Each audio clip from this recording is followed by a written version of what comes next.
Welcome to our official YouTube channel গপ্পগুচ্ছের আড্ডা। গপ্পগুচ্ছের আড্ডায় সকল শ্রোতাদের জানাই অনেক অনেক স্বাগত। আমাদের এই আড্ডার ভাড়ে আপনারা পাবেন ভয়, রহস্য, হাসি এবং অনেক ভালোবাসার সম্ভার। আজকে গপ্পগুচ্ছের আড্ডার নিবেদন শিবরাম চক্রবর্তীর লেখা কলকে কাশীর কাণ্ড। আজকের গল্পের মূল চরিত্রে রয়েছেন গল্প পাঠক কলকে কাশী, প্রফুল্লবাবু এবং মিস্টার সমাদ্দার। এই গল্পের পরিচালনায় সাউন্ড এফেক্ট এবং আবহ সঙ্গীতে দেবজিৎ। আজকের গল্পের পাঠক দীপ, অঙ্কিত, দেবজিৎ এবং শুভজিৎ। এখনও যদি আপনারা আমাদের আড্ডায় অংশগ্রহণ না করে থাকেন তবে সাবস্ক্রাইব করুন আর পাশে থাকা বেল আইকনে টিপতে ভুলবেন না, নইলে আমাদের আড্ডার যে কোনো আপডেট আপনারা মিস করবেন। শুরু হচ্ছে আজকের গল্প কলকে কাশীর কাণ্ড।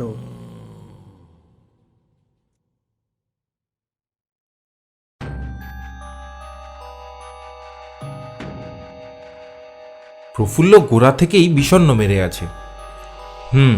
কোনো ভারী কাজ নয়, তার জন্য আবার কলকে কাশীকে তার লেজে বেঁধে দেওয়া হয়েছে।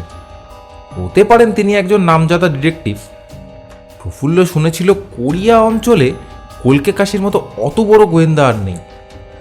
তবু এই সামান্য একটা মশা মারবার ব্যাপারে অত ভারী কামান কাঁধে বয়ে আনতে প্রফুল্লর আত্মসম্মানে আঘাত লাগে। সত্যি কামাসকাটস্কা থেকে উনি না এলেও কিছু কাজ আটকাতো না। বোম্বের একটা বিখ্যাত রেস্তোরাঁর এক কোণের টেবিলে কলকে কাশীর মুখোমুখি বসে গুম হয়ে এইসব কথাই প্রফুল্ল ভাবছিল। সামনে চপ, কাটলেট, ডেভিল, ডিম, কেক, পুডিংয়ের সমারোহ সত্ত্বেও তার জিভ সরছিল না। বাস্তবিক এত বড় অপমান হজম করবার পর খেতে কি কারো রুচি থাকে? কিন্তু মিস্টার কলকে কাশী বেপরোয়া। ডিশের পর ডিশ তিনি সাবড়ে চলেছেন। কাঁটা চামচের তার কামাই নেই। এক ফাঁকে সামনের ভদ্রলোকের প্রতি তার দৃষ্টি পড়ে। এ কি? কলকে কাশী একটু অবাকই হন। একজন খুনে একটার পর একটা 10টা খুন করেছে। নিজের চোখেই এই রকম দৃশ্য তার জীবনে একাধিকবার তিনি দেখেছেন, কিন্তু বিস্মিত হতে পারেননি। কিন্তু এক ভদ্রলোক 10টা প্লেটের সামনে একেবারে নির্বিকার জগন্নাথ হয়ে বসে আছেন। একটাকেও কাবু করতে পারছেন না। তার সুদীর্ঘ জীবন স্মৃতির মধ্যে এমন কোনো কাণ্ড তার স্মরণে পড়ে না। বিস্ময়ের ব্যাপারই বটে। কলকে কাশীর বিরাট বপু পরিধির তুমুল আন্দোলন অকস্মাৎ থেমে যায়। মাছের চোখের মতো ড্যাবড্যাবে চোখ ঈষৎ প্রসারিত হয়। তিনি প্রশ্ন করেন, প্রফুল্লবাবু প্রফুল্লতর হওয়ার পক্ষে কি বাধা হচ্ছে জানতে পারি? বাংলাতেই প্রশ্ন করেন, সোজা পরিষ্কার বাংলাতেই। কামাসকাটস্কার লোক হলে কি হবে, বাংলা, হিন্দি এবং কোনো কোনো জানোয়ারের ভাষাও কলকে কাশীর ভালোভাবেই আয়ত্ত।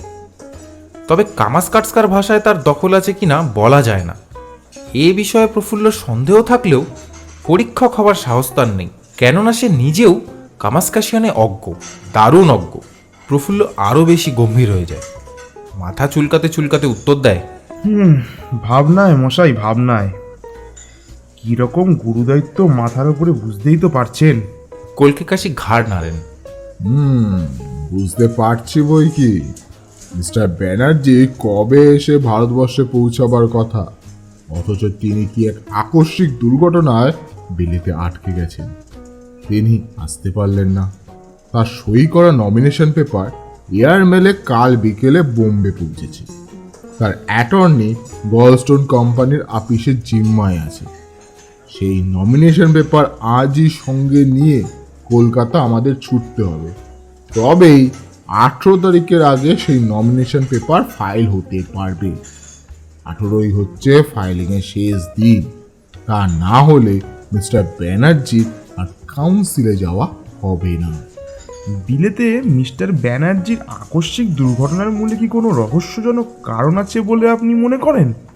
কলকে কাশী এই কথার জবাব না দিয়েই বলেন, এই নমিনেশন পেপার ডাকে পাঠানো নিরাপদ নয়। কোনো কারণে একদিন কিংবা কয়েক ঘন্টা লেট হলেই সমস্তটা পণ্ড। তার চেয়েও বড় আশঙ্কা নমিনেশন পেপার মারা যাবার। মারা যাবার? কেন? নমিনেশন পেপার মেরে কার কি লাভ? ও কি মারবার জিনিস? হ্যাঁ, ডাকে পাঠালে, এমনকি রেজিস্ট্রি করে ইনশিওর করে পাঠালেও যথাস্থানে যথাসময় যথাযথ জিনিসটা পৌঁছাবে কিনা সেই বিষয়ে আমার যথেষ্ট সন্দেহ আছে। আর কি লাভ আপনি কি জানেন? না, জানি না তো। এই দুটি দলই কাউন্সিলে ঢুকতে চায়। দু দলে ভয়ানক রেষারেষি। কাউন্সিলে যে দল ভারী হতে পারবে তাদেরই সারা বাংলায় আধিপত্য হবে কিনা। একটি দলের নাম ফ্লুক্স ফ্যান, যারা ইনফ্লুয়েঞ্জায় ভোগে, রেস খেলে আর ফ্যানের তলায় হাওয়া খায়। তারা মিলেই এই দল গড়েছে। আমেরিকার বিখ্যাত ক্লুক্স ক্ল্যানের সঙ্গে এদের কোনো সম্বন্ধ নেই, একমাত্র এই নামে কিছুটা মিল ছাড়া। বটে, আরেকটা দল কারা? মিস্টার ব্যানার্জি হচ্ছেন এই ফ্লুক্স ফ্যানের পান্ডা। অন্য দলের নাম হচ্ছে বাই হুক আর বাই ক্রুক। এই বাই হুক আর ক্রুক পার্টির নেতা হচ্ছেন মিস্টার সরকার। যেমন করেই হোক নিজের মতলবকে সিদ্ধ করতে এরা সিদ্ধহস্ত। আপনি কি তাহলে বলতে চান যে মিস্টার ব্যানার্জি সরকারি চালে বিলেতে আটকে পড়েছেন? কলকে কাশি একবার চোখ টিপে ইশারা করেন। আপাতত পক্ষে ওই কোণের লোকটার দিকে তোমার দৃষ্টি আকর্ষণ করতে চাইছি প্রফুল্লবাবু। এতক্ষণে কলকে কাশির ওপরে প্রফুল্লর কিঞ্চিত শ্রদ্ধার সঞ্চার হয়েছিল। সত্যি অনেক খবর রাখেন ভদ্রলোক। এই জন্যে অপর দিক থেকে সহসা তুমি সম্বোধনেও সে অপ্রসন্ন হতে পারে না। কলকে কাশির ইঙ্গিতের অনুসরণ করে সে। ওই যে কাঠখোট্টা গোছের চেহারা লোকটাকে দেখতে পাচ্ছ, মাথার চুলটা ক্রপ করা, চোখে একটু কুটিল ভঙ্গি, ওই কোণের ছোট্ট টেবিলের মধ্যে বসে অমলেটের সঙ্গে ধস্তাধস্তি করছে, ওকে লক্ষ্য করো। আচ্ছা, সহজেই বুঝতে পারবে এরকম ফ্যাশনেবল রেস্তোরাঁর গতিবিধি ওর স্বভাবসিদ্ধ নয়। কাঁটা চামচের কসরতে এখনো ঠিক অভ্যস্ত হয়ে উঠতে পারেনি। খাদ্যের সঙ্গে কাটাকাটি নয়, হাতাহাতিতেই ও বেশি পরিপক্ক। ও উনি এখানে এসেছেন তোমায় অনুসরণ করে। আমার তার মানে? একটু কায়দা করে লক্ষ্য করলেই বুঝতে পারবে। চোখ অমলেটের দিকে থাকলেও মনোযোগ ওর আমাদের দিকেই। হ্যাঁ, কলকাতার একটি বিখ্যাত চিজ ওটা। ওর মতন কৌশলী এবং ভয়লেসীন ভদ্র গুন্ডা আর দুটি আছে কিনা আমার সন্দেহ। ওই শ্রেণী ক্রিমিনাল ব্রেনে আমেরিকায় জোড়া মিলতে পারে, কিন্তু এ দেশে খুব দুর্লভ। মিস্টার ব্যানার্জির পার্টি আমাকে যে তোমার সঙ্গে দিয়েছেন, উনি হচ্ছে তার একমাত্র কারণ। আচ্ছা। প্রফুল্লের সহজে বাক্যস্ফূর্তি হয় না। সমস্ত ব্যাপারটা হৃদয়ঙ্গম করবার চেষ্টা করে বলে, ওর নাম কি? ওর নাম হচ্ছে সমাদ্দার, ওরফে সমরেশ ঠাকুর, ও ওরফে গোপাল হাজরা, ওরফে নটেশ্বর রায়, ওরফে পোড়া গণেশ, ওরফে আরো 1 ডজন। আচ্ছা আচ্ছা। প্রেসিডেন্সি জেল আর হরিণবাড়ির ফেরতা। আমার সঙ্গে ওর অনেক দিনের পরিচয়, ও অনেকটাই হৃদ্যতার সম্বন্ধেই বলতে পারো। এই কারণে আমাকে তোমার সঙ্গে দেখে ও একটু সংকোচ বোধ করছে। নইলে এত করে তোমার ঘাড়ে লাফিয়ে পড়তে ও দ্বিধা করতো না, বুঝতে পারলে? প্রফুল্ল যেন একটু চমকে ওঠে। বলেন কি মশাই? ওই রকমই। সরকারের দল ওকে লাগিয়েছে তোমার পেছনে। ও ব্যানার্জির নমিনেশন পেপার নিয়ে তুমি যাতে যথাসময়ে আগে যথাস্থানে না পৌঁছাতে পারো সেই জন্যই। আচ্ছা। এই জন্য তোমাকে খুন করতেও পেছপা হবে না। হ্যাঁ, তবে কৌশলে কাজ উদ্ধার করতেই ও একটু বেশি ভালোবাসে। খুনোখুনি করার তেমন পক্ষপাতীও নয়। ও এই বিষয়ে একটু সুরুচি আছে ছেলেটার। তাহলে আপনি ওকে কেন অ্যারেস্ট করছেন না? গ্রেপ্তার করে ফেলুন এক্ষুনি। এখনো পর্যন্ত কোনো অপরাধ করেনি, কেবল মনের মধ্যে এনেছে মাত্র। আর মনে আনার জন্যই যদি গ্রেপ্তার করতে শুরু করতে হয়, তাহলে এত লোককে ধরতে হবে যে জেলে তার জায়গা কুলোবে না। কেবল মনের মধ্যেকার প্ল্যানের জন্য আমি তো কাউকে জেলে পুরতে পারি না। তাহলে তো ভারী মুশকিল, আমাকে তো খুন করে ফেলবে তবে। যদি করেই ফেলে তখন তখন আমি ওকে ধরে ফেলতে পারবো। তখন আমার ধরতে বিলম্ব হবে না, যদি নিতান্তই না পালিয়ে যায়। তবে সমাদদারের সঙ্গে আমার একটু হৃদ্যতার সম্বন্ধই কি না, আমাকে দেখে অন্তত চক্ষু লজ্জার খাতিরে তোমাকে একেবারে খতম করবে না। হয় কি তোমার? আমি আছি তো। কলকে কাশির কথায় বিশেষ ভরসা পায় না প্রফুল্ল। এই জন্যই বলেছিলাম প্রফুল্লবাবু, ভয়ানক ভারী গুরুর দায়িত্ব আছে তোমার মাথায়। যদি নমিনেশন পেপার নিয়ে 18 তারিখ 11টার মধ্যে কলকাতায় না পৌঁছাতে পারো, তাহলে ব্যানার্জির আর কাউন্সিলে যাওয়া হলো না, সঙ্গে সঙ্গে তার দলেরও দফা রফা। মিস্টার সরকারের দলেরই একচ্ছত্র আধিপত্য হবে কাউন্সিলে, মন্ত্রিসভা ইত্যাদিও দখল করবে তারাই। সামান্য একটা সই করা কাগজের ওপর একটা পার্টির কতখানি নির্ভর করছে ভেবে দেখো একবার। সে পার্টি নয়, ফ্লুক্স ফ্যান। প্রফুল্ল একটু বিরক্ত প্রকাশ করে বলেন, অর্থাৎ আপনার ভাষায় যারা ইনফ্লুয়েঞ্জায় ভুগে রেস খেলে ইত্যাদি, কিন্তু আমি তো এদের দলের কেউ নই, বিন্দু বিসর্গও জানি না এদের ব্যাপারে। আমাকে এই মারাত্মক কাজে পাঠাবার মানেটা কি?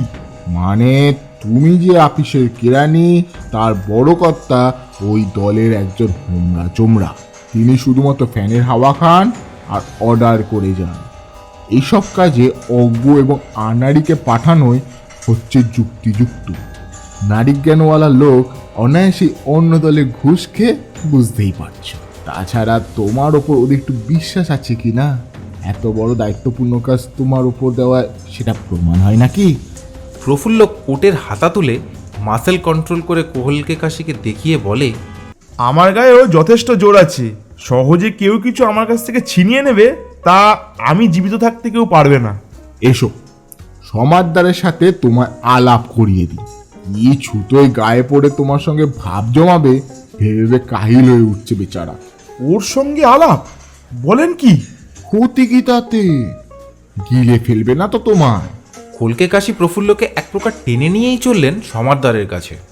এই যে সমাদদার, অনেক দিন পর দেখা, কেমন ভালো আছো তো? মিস্টার সমাদদার একটু চমকে ওঠেন, বলেন, আরে মিস্টার কলকে কাশি যে, আপনাকে এভাবে এখানে দেখতে পাবো আশা করিনি একদম। আমি কিন্তু আশা করেছিলাম ভাই। পরশু সন্ধ্যায় আমাদের বোম্বে মেলে যখন তোমাকে উঠতে দেখলাম, এতে সমাদদার যেন একটু অপ্রস্তুত হয়। বটে, আপনারা তাহলে আজ সকালেই বোম্বে পৌঁছেছেন নিশ্চয়ই? ইনি আপনার বন্ধু বুঝি? হ্যাঁ, এই একটু আগেই আমরা ট্রেন থেকে নেমেছি। নেমেই এই রেস্তোরাঁ এসে প্রাতরাশের চেষ্টা করছিলাম। এমন সময়, হ্যাঁ, কি কি- কি জিজ্ঞাসা করছিলে? ইনি হচ্ছেন বাবু প্রফুল্ল কুমার রায়। কেন যে ওর বোম্বে আগমন তা তো তোমার ভালোভাবেই জানা আছে। মিস্টার সমাদদার এবার যেন একটু থতমত খান। আমার না তো, তবে ভদ্রলোকের সঙ্গে পরিচয় হলে বিশেষ আপ্যায়িতই হব। তা তো হবেই, হবারই কথা। বেশ, তোমাদের পরিচয় করিয়ে দিই। ইনি হচ্ছেন আমার বন্ধু প্রফুল্ল বাবু, আর ইনি হচ্ছেন সমাদদার, আমার বন্ধু, অন্তত আমার শত্রু। এর পরিচয় তো টেবিলে বসেই তোমাকে দিয়েছি প্রফুল্ল বাবু। কিন্তু প্রফুল্ল বাবু, তুমি সমাদদারকে নমস্কার করলে না। প্রথম পরিচয়ে নমস্কার করাই তো ভদ্র রীতি। প্রফুল্ল আর সমাদদার বোকার মতো একে অপরকে প্রতি নমস্কার করেন। নমস্কার নমস্কার। নমস্কার প্রফুল্লবাবু, সুখী হলাম প্রফুল্লবাবুর সঙ্গে আলাপিত হয়ে।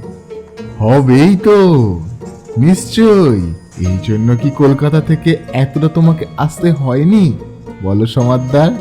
ভাগ্যিস আমি ছিলাম এখানে, বন্ধু বান্ধবের উপকার করতে কখনো আমি পিছপা হই নাকি না বলেই তোমাদের আলাপ করিয়ে দিলাম। সমাদদার বিস্ময়ের ভান করে বলেন, সেই জন্য আপনাকে অসংখ্য ধন্যবাদ মিস্টার কলকে কাশি, কিন্তু আপনার কথাটা ঠিক বুঝতে পারছি না। সত্যি বলছো সমাদদার? আমার সঙ্গে তুমি জুচ্চুরি করবে এ বিশ্বাস করতেও আমার প্রবৃত্তি হয় না। সত্যি আপনার কথা কিছুই বুঝতে পারছি না। এখানকার একটা ফিল্ম স্টুডিওয় চাকরির চেষ্টাতেই আমার বোম্বে আসা। তাই নাকি? তবুও তোমাকে বলে রাখি, যদি তোমার অন্য কোনো উদ্দেশ্য থাকে তাহলে তোমার কথাগুলো একটু কাজে লাগবে।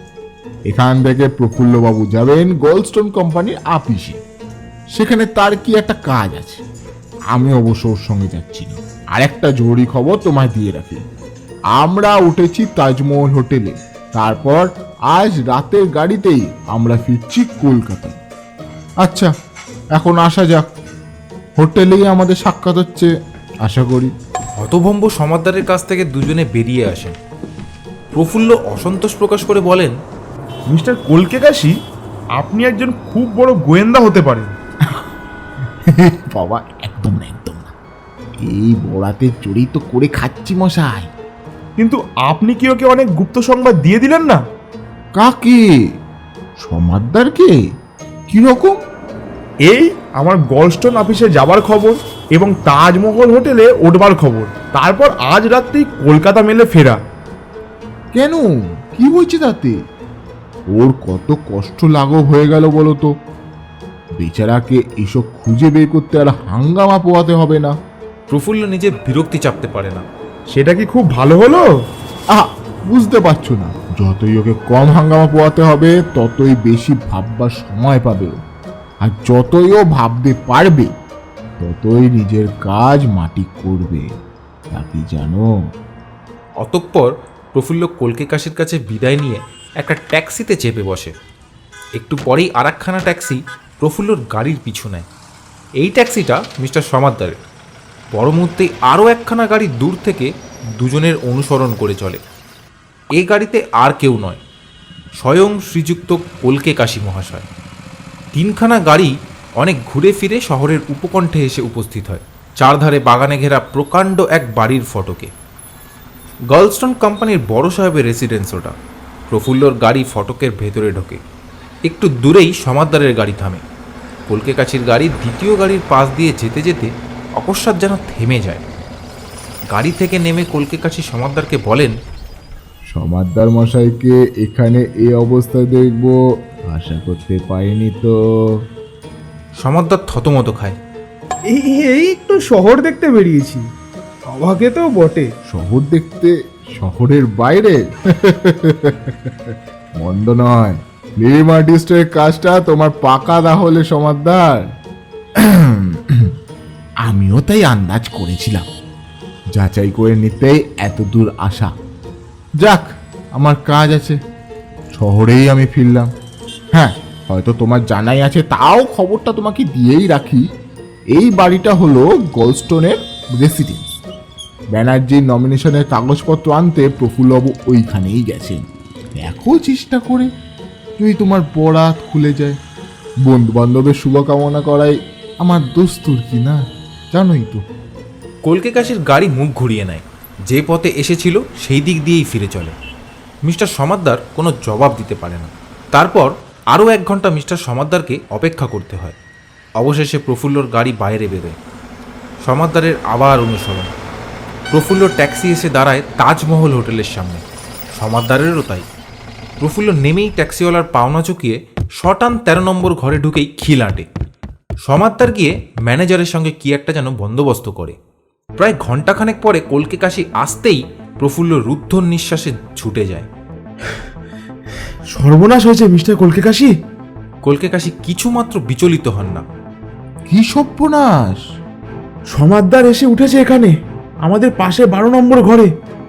তাই নাকি? তাহলে তোকে মধ্যাহ্ন ভোজনে নিমন্ত্রণ করতে হচ্ছে।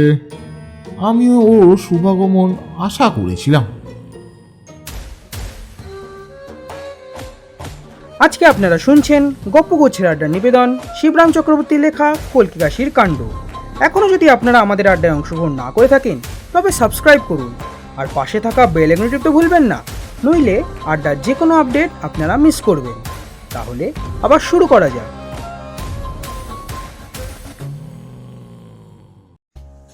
কলকে কাশি হয়তো রসিকতা করছেন, প্রথমটা প্রফুল্ল তাই ভেবেছিল। কিন্তু সত্যিই ডিনারের টেবিলে সমাদদারের পাশে বসে নিজের চক্ষু কর্ণকে ওর বিশ্বাস করতেই হলো। ওর চিরকালের ধারণা গোয়েন্দায় আর বদমাইশে মুখোমুখি হলেই ঝটাপটি বেঁধে যায়। শেষোক্তরা স্বভাবতই পলায়ন তৎপর এবং প্রথমোক্তরা স্বভাবতই ওদের পশ্চাৎ বলে ব্যতিব্যস্ত। মাসিক পত্রের পাতায় আর গোয়েন্দার গ্রন্থমালায় বইয়ে পড়ে এই রকমেরই একটা বিশ্বাস ওর বদ্ধমূল হয়েছিল।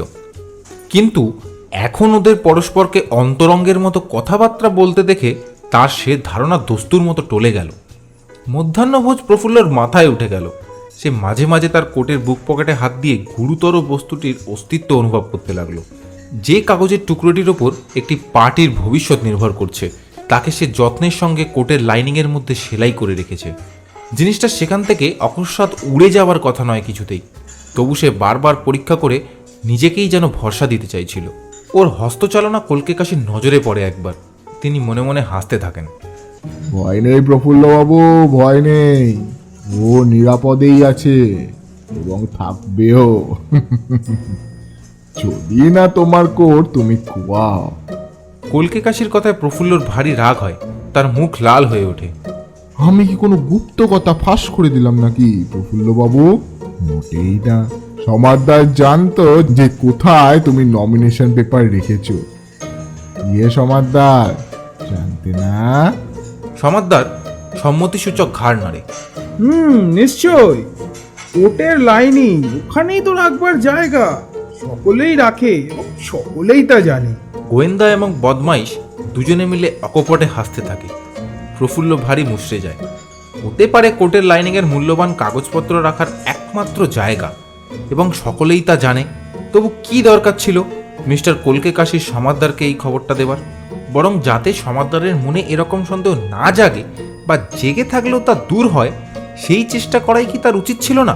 কলকে কাশির গোয়েন্দাপনায় সে ঘাবড়ে যায় সত্যি। যাক, প্রফুল্লর আত্মবিশ্বাসের অভাব নেই। যতক্ষণ সে জেগে আছে ততক্ষণ তার কাছ থেকে কিছু ছিনিয়ে নেওয়া কারোর ক্ষমতার বাইরে। এবং রাত্রে রেলগাড়িতে হয় সে গা থেকে কোট খুলবেই না, আর যদিও বা খোলে তাহলে বালিশের মতোই সেটাকে ব্যবহার করবে। এই সে ঠিক করে রাখলো। তার ভারী সজাগ ঘুম। তার মাথার তলা থেকে কোট নেয় কার সাধ্য? খাওয়া শেষ হলে কলকে কাশি বলেন, এসো সমাদদার, একটু দাবা খেলা যাক। প্রফুল্ল, জানো নাকি দাবা খেলা? হ্যাঁ, ওই জানি সামান্যই। আমার আপত্তি নেই কিন্তু। অল্পক্ষণের মধ্যেই খেলা বেশ জমে ওঠে। কলকে কাশি ও সমাদদারের তো ভালোই জানা আছে, প্রফুল্লও নেহাত কম যায় না। ক্রমশই ওর উৎসাহ বাড়তে থাকে। সমাদদারের চাল কেড়ে নিয়ে নিজে চাল দেয়। বাহ বাহ প্রফুল্লবাবু, আপনি তো অসাধারণ খেলেন। প্রফুল্ল, বেশ ভালোই খেলছো দেখছি। প্রফুল্ল এবার যেন একটু উত্তেজিত হয়ে ওঠে ও বেশ গরম বোধ করে। তাই সে গা থেকে কোট খুলে ফেলে। সমাদদারের উপস্থিতি সম্বন্ধে ওর হুঁশই নেই তখন। সমাদদারও নিজের কোট খোলে এবং প্রফুল্লর কোটের পাশেই রাখে। খেলা চলতে থাকে। খানিক বাদে সমাদদার উঠে পড়ে। প্রফুল্লবাবু, আপনি ততক্ষণ মিস্টার কলকে কাশির সঙ্গে একটু খেলুন, আমি আসছি এক্ষুনি। একটু পরেই সমাদদার ফিরে এসে বলে, আরে প্রফুল্লবাবু, একটা কথা ছিল। ভুল করে নিজের কোট ফেলে আপনার কোট নিয়ে গেছি, কিছু মনে করবেন না। প্রফুল্ল তৎক্ষণাৎ লাফিয়ে ওঠে। শিহরণ খেলে যায় তার সিদ্ধারা দিয়ে। নিজের কোট কেড়ে নেয় সে সমাদদারের হাত থেকে। যেখানে নমিনেশন পেপার ছিল সেইখানটা অনুভব করে। পর মুহূর্তেই সে সমাদদারের ঘাড়ে লাফিয়ে পড়তে উদ্যত হয়। দিন, আমাকে আমার নমিনেশন পেপারটা ফেরত দিন। আরে কি করছেনটা কি আপনি প্রফুল্লবাবু? কি করছেন আপনি? কলকে কাশি মাঝে পড়ে বাধা না দিলে তার বলিষ্ঠ বাহু দিয়ে বদমাইশটাকে হয়তো সেই দণ্ডেই টুটি টিপে খুন করেই বসত। আহা প্রফুল্লবাবু, করছোটা কি? কি ব্যাপার? ওই চোর। আহা, গালাগালি কেন? কি হয়েছে সেটা তো বলবে। আপনি বুঝতে পারছেন না, এই লোকটা এইমাত্র আমার কোর্ট থেকে নমিনেশন পেপার চুরি করেছে। কলকে কাশি তেমনই অবিচলিত থাকেন। তাই নাকি সমাদদার? তাই নাকি? প্রফুল্লবাবু তো সেরকমই ভাবছেন, কিন্তু আমি নিজেই বুঝতে পারছি না এটা আমি কখন করলাম। সমাদদার ও কলকে কাশি একসাথে হাসতে থাকেন। প্রফুল্ল রেগে আগুন হয়ে ওঠে, কিন্তু একা সে কি করবে? আপন মনেই সে ফুঁসতে থাকে। আগাগোড়া সমস্ত ব্যাপারটাই তার কেমন কেমন ঠেকে। সমাদদার ও কলকে কাশির মধ্যে যেরকম অন্তরঙ্গতা, তাতে ওর নিদারুণ সন্দেহ হতে থাকে। ওরা দুজনে মাস্তুতো ভাই নয় তো? প্রফুল্ল ঘুষি বাগিয়ে প্রস্তুত হয়ে বলে, তুমি যদি এক্ষুনি আমার কাগজটা ফেরত না দাও তাহলে তোমার হাড় ভেঙে ছাতু করব। আচ্ছা, হচ্ছে কি সব? মারামারি কি করা কোনো ভদ্রলোকের কাজ? আপনি থামুন মশাই, আপনারা আমি বেশ বুঝেছি। গোড়াতেই ধরতে পেরেছিলুম, কিন্তু সে যাক, আপনার কোনো কথা আর আমি শুনছি না। প্রফুল্ল মরিয়া হয়ে ওঠে। আপনি যদি আমার গায়ে হাত দেন প্রফুল্লবাবু, তাহলে আমি এক্ষুনি হোটেলের ম্যানেজারকে ডেকে আপনাকে পুলিশে ধরিয়ে দেব। আপনার কাগজ যে আমি নিয়েছি তার কোনো প্রমাণ আছে আপনার কাছে? বেশ, আমি তোমাকে এবং তোমার কামরা দুটোই সার্চ করব। স্বচ্ছন্দে এক্ষুনি যা। সমাদদার কলকে কাশির দিকে ফিরে বলে, আপনিও কি সার্চ করতে চান কলকে কাশি? আসুন আমার সঙ্গে, কোনো আপত্তি নেই আমার। বাজে কাজে আমি সময় নষ্ট করি না, জানোই তো সমাদদার। তুমি যদি সত্যিও কাগজ নিয়ে থাকো তাহলে এখন তোমাকে সার্চ করে আমার কোনো লাভ নেই। কোথায় তুমি তা রাখতে পারো তাই যদি ভেবে বার করতে পারি তাহলে তা পেতে আমার বিলম্ব হবে না। প্রফুল্ল এবার ক্ষেপে ওঠে। আপনি কি তাহলে ওকে সার্চ করতে প্রস্তুত নন? আপাতত না। বেশ, আমি নিজেই করব তাহলে।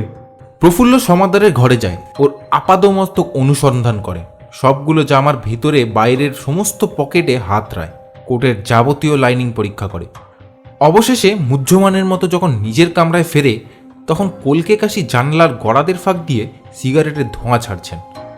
মুখ না ফিরিয়েই তিনি বলেন, তখনই বলেছিলাম প্রফুল্লবাবু, এখন ওকে সার্চ করে কোনোই ফল নেই। কোথায় ও জিনিসটা সরিয়েছে যতক্ষণ তাই না আন্দাজ করতে পারছি। সমাদদার ফিরতেই কলকে কাশির কথায় বাধা পড়ে। প্রফুল্ল কোনো জবাব দেয় না। নিজের মধ্যে তখন যেন সে নিজেই নেই, এতই সে দমে গেছে। তবে সত্যি বলতে কি দোষ তোমার নিজেরই প্রফুল্লবাবু। তুমিই বলো, তোমার আর একটু সাবধান হওয়া উচিত ছিল নাকি? কিন্তু এ কথায় প্রফুল্লর এখন আর সান্ত্বনা কোথায়? সে গুম হয়ে বসে থাকে। তারপর আস্তে আস্তে ঘর থেকে বেরিয়ে যায়। কলকে কাশি সমাদদারকে বলেন, সমাদদার, আরে দমিয়ে দিয়েছো তুমি বেচারাকে। ওর মুখ দেখলে যে মায়া হচ্ছে। সমাদদার ঘাড় নাড়ে। Business mister Kolkekashi, business. সে কথা হাজারবার, কিন্তু ভেবে দেখো দেখি কি সর্বনাশ হলো ওর। হয়তো চাকরিটাই থাকবে না। তো ভেঙে পড়েছেই, আমিও খুব একটা স্বচ্ছন্দ বোধ করছি না। এবার কলকে কাশি সমাদদারের চোখের ওপর চোখ রেখে বলেন, কাগজখানা রাখলে কোথায় সমাদদার? সমাদদার হাসতে লাগে। আমি যে রেখেছি তা তো স্বীকার করিনি। না, তোমাকে আমি স্বীকার করতে বলছি না, কিন্তু এ কথা ঠিক, ও কাগজ নিয়ে তুমি শর্টকাটে পারছো না। হাওড়ায় নেমে আমি তোমাকে আটকাবো এবং খানা তল্লাশি করাবো, যাকে বলে পুলিশের খানা তল্লাশি। সমাদদার ফের আতঙ্কিত হয়। সেটা কি সঙ্গত হবে মিস্টার কলকেকাশি? কাগজখানা যে আমার কাছে আছে তার বিন্দু মাত্র প্রমাণ আপনি পাননি কিন্তু। না পাই, কিন্তু কাগজখানা আমি পেতে চাই। কলকে কাশির সংকল্প শুনে সমাদদারের আশঙ্কা হয়। সে তৎক্ষণাৎ নিজের ঘরে যায়, গিয়ে মাথা ঘামাতে থাকে। অনেক ভেবে সে একটা উপায় আবিষ্কার করে। দরজায় খিল এঁটে দেয়, তারপর নিজের সুটকেস বার করে এক কোনায় একটা গুপ্ত বোতাম টেপে। তার ফলে সুটকেসের ডালার দিকে একটা লুকানো খুপড়ি খুলে যায়। তার ভিতর থেকে সদ্য অপহৃত নমিনেশন পেপার বেরিয়ে পড়ে। সমাদদার কাগজটা ভালো করে পরীক্ষা করে, সেই সঙ্গে আরাকখান অনুরূপ নমিনেশন পেপারও। দ্বিতীয় কাগজখানা ফাঁকা, এখানা তাকে দেওয়া হয়েছে আসল কাগজ চেনার সুবিধার জন্য। সমাদদার দ্বিতীয় কাগজের যথাস্থানে প্রথম কাগজের দেখা দেখি ব্যানার্জির সই নকল করে বসিয়ে দেয়। ছুঁচ হয়ে ঢুকেছি, ফাল হয়ে বেরোবো। হঠাৎ দেখলে মনে হবে একই কাগজ, হুবহু একই সই, কিন্তু একটু মনোযোগ দিয়ে পরীক্ষা করলেই এই সই যে জাল তা স্পষ্টতই ধরা পড়ে যাবে। অবশেষে জাল কাগজখানা গুপ্ত চেম্বারের মধ্যে এঁটে রাখে। আসল কাগজখানা একখানা খামে ভরে, খামের ওপরে মিস্টার সরকারের নাম আর ঠিকানা লিখে রাখে।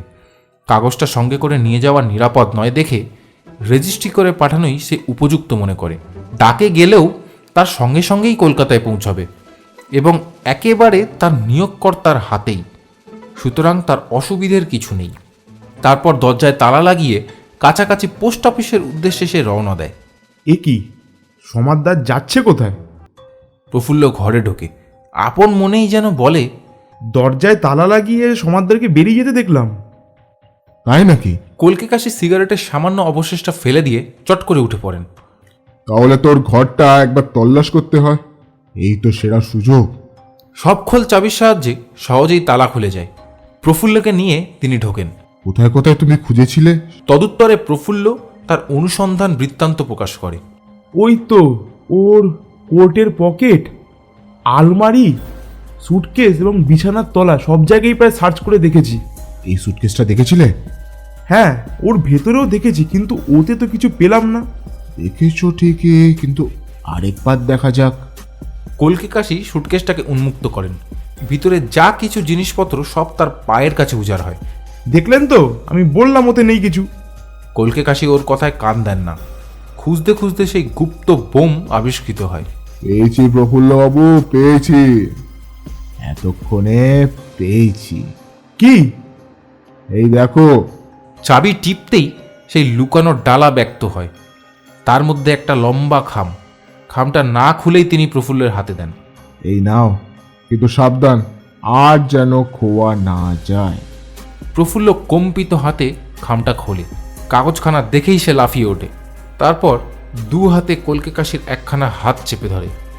আপনাকে সন্দেহ করেছিলুম, আমাকে মাফ করবেন। উত্তরে কলকে কাশি শুধু একটা মৃদু হাসি দেখা যায়। ঠিকই আছে, না ঠিক আছে।